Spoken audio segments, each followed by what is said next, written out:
Hola a todos. Yo soy Delfina.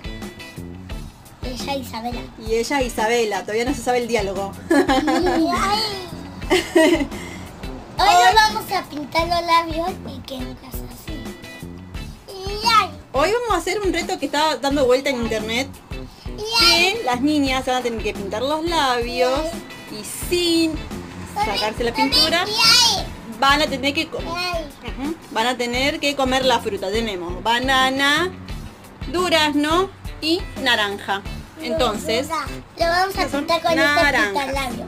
Bueno, ahora, ese es durazno y ese es banana. Muy bien, Y lo muy vamos bien, a pintar Isa. con este pintalabio. Bueno, ahora se van a pintar. A ver, Delphi, píntate.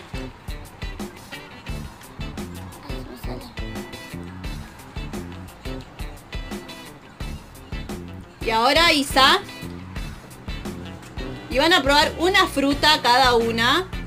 Mira cómo se pinta Isa, se pinta mejor. Mira. Ahí está.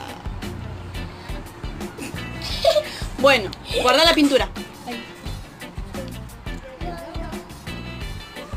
Vamos.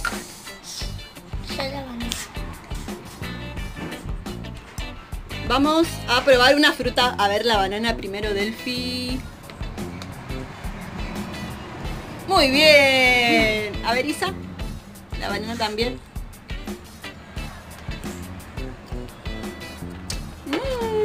Pongan en los comentarios quién fue la que lo hizo mejor. Y no olviden suscribirse al canal. Muy bien, y darle me gusta al video. Ahora la otra fruta.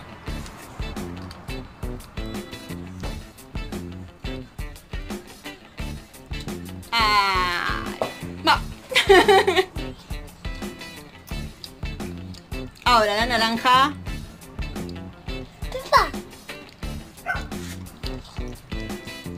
Muy bien, Delphi. Ahora Isa.